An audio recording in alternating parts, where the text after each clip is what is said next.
Kembali di berita utama saudara, saatnya kamu memiliki 5 informasi pilihan yang tentunya sangat menarik untuk Anda simak. Kita lihat yang pertama, ada pencuri menangis bobol sekolah.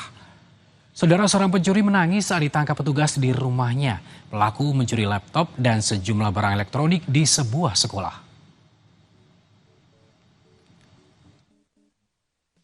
Seorang pria masuk ke dalam sebuah kelas di SD Negeri 58 Pangkal Pinang dan menggasak sejumlah barang berharga di dalamnya. Sadar aksinya direkam kamera pemantau, pelaku lalu merusak CCTV untuk menghilangkan jejak kejahatannya.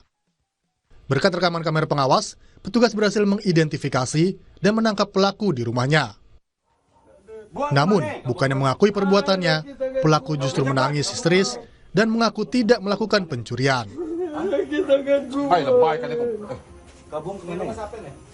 Setelah diinterogasi, pelaku akhirnya mengakui telah mencuri saat sekolah tengah libur. Pelaku menggondol sejumlah barang seperti laptop dan barang elektronik lainnya yang ditaksir total kerugiannya mencapai 17 juta rupiah. Memanjat pagar sekolah dan merusak semua CCTV yang ada di sekolah, kemudian merusak pintu menggunakan kayu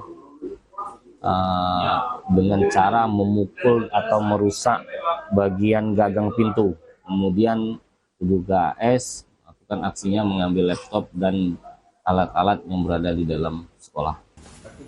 Saat ini pelaku telah dibawa ke Mapolresta Pangkal Pinang guna menjalani pemeriksaan. Pelaku terancam hukuman maksimal 7 tahun kurungan penjara. Nanda Ardiansyah, Kompas TV, Pangkal Pinang, Kepulauan Bangka Belitung.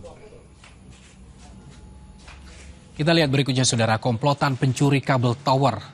Saudara, 4 pelaku pencuri kabel tower di Kabupaten Tanah Toraja, Sulawesi Selatan ditangkap polisi setelah berkali-kali mencuri di 4 lokasi berbeda. Polisi melumpuhkan salah satu pelaku dengan tembakan karena sempat berupaya kabur. 4 pelaku pencurian berinisial AN, NT, DP, dan AF diringkus polisi di wilayah Sangala dan Makale usai mencuri kabel tower di 4 lokasi berbeda, yakni Batu Alu, Patengko, Taparan, dan Leatung, Tanah Toraja, Sulawesi Selatan.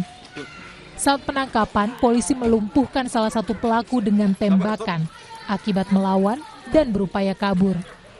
Polisi juga menyita barang bukti berupa 1 unit motor, 3 buah handphone, dan gulungan kabel tembaga hasil curian. Akibat perbuatan pelaku, jaringan komunikasi seluler di wilayah Kabupaten Tanah Toraja sempat mengalami gangguan.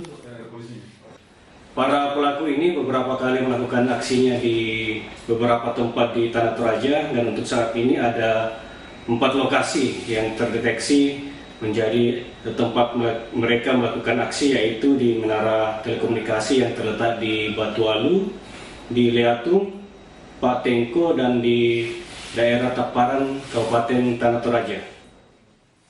Kini para pelaku telah ditahan di Rutan Polres Tanah Toraja untuk penyelidikan lebih lanjut. Amran Amir, Kompas TV, Tanah Toraja, Sulawesi Selatan.